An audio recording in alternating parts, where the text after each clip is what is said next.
nifanye nini ili niongeze uwezo wa kujifungua kwa njia ya kawaida? Nifanye nini ili nijifungue kwa njia ya kawaida? Siwezi nikakupa garantia 100%, lakini kuna njia ambazo ukizitumia zinaenda kusaidia kujifungua kwa njia ya kawaida. Hizi naenda kuzieleza hapa. Tafadhali nenda na mimi hadi video inavyoisha. Sikiliza njia zote.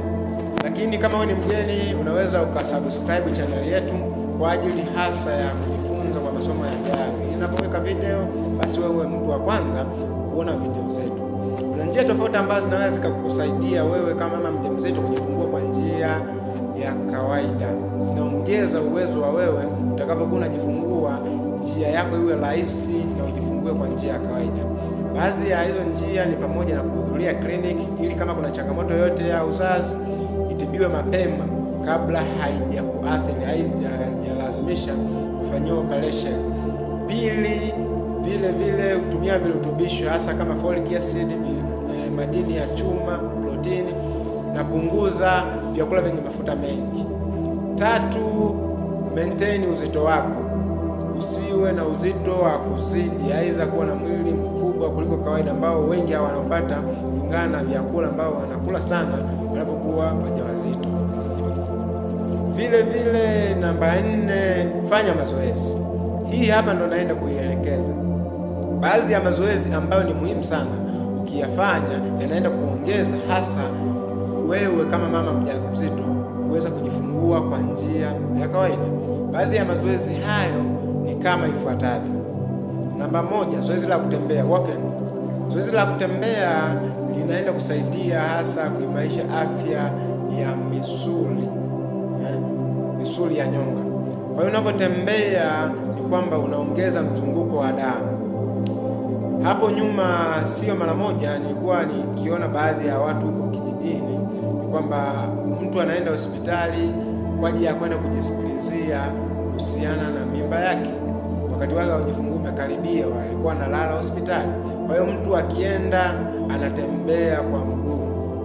Sasa anapotembea kwa mguu kuna kamlima na pandisha. Anapofanya vile, kumbe hakufahamu kwamba mimba ilikuwa muda wake umeisha. Anafika hospitali anajikuta anapata uchungu. 95% walikuwa anajifungua kwa njia ya kawaida. Kwa nini? Kwa sababu ametoka kufanya mazoezi. Lakini kama ulikuwa unafanya mazoezi hapo nyuma, inakuwa ni rahisi zaidi. Kwa hiyo mama mjamzito, kadri umri wa mimba inavyoongezeka, mimba ikiwa changa tembea sana, inavyozidi kuongezeka punguza. Cha msingi usiji overdose.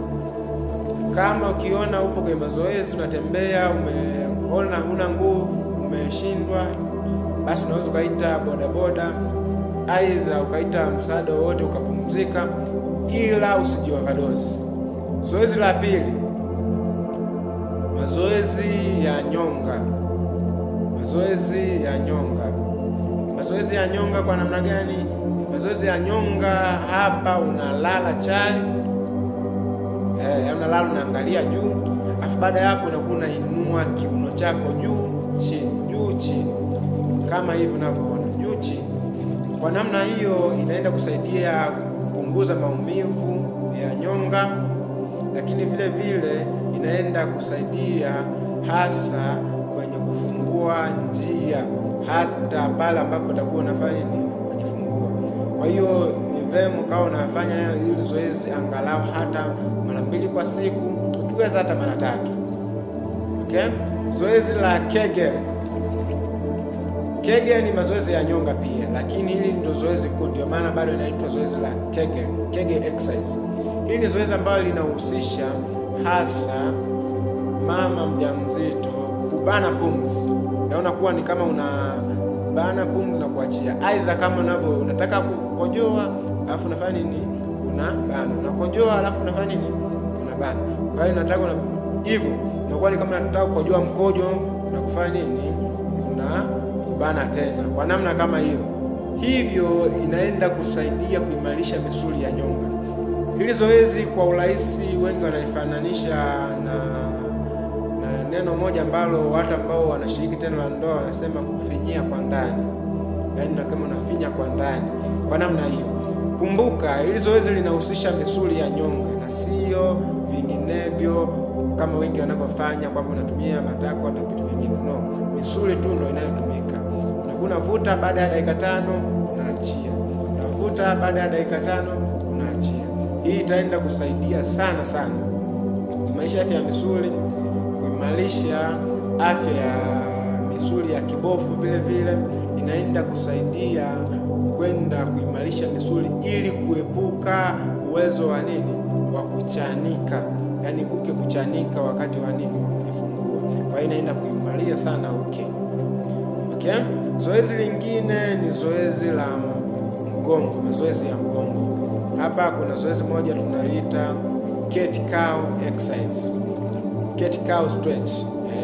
Cat cow stretch ni kwamba hapa unakaa mkao wa mnyama, unapiga magoti, mikono inakuwa mbele.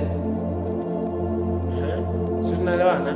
Mikono inakuwa mbele. Baada ya hapo unainua kiuno chako, unakishusha. Unainua kiuno chako, unashusha. Hii inaenda kusaidia kupunguza maumivu ya mgongo, lakini vile vile ni zoezi linaenda kusaidia sana kwenye kuweka nafasi nzuri ya mtoto.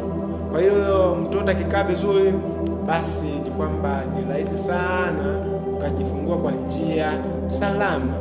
Kwa namna gani? Ukizingatia vyote hivi nilivyoeleza, basi naenda kusaidia sana.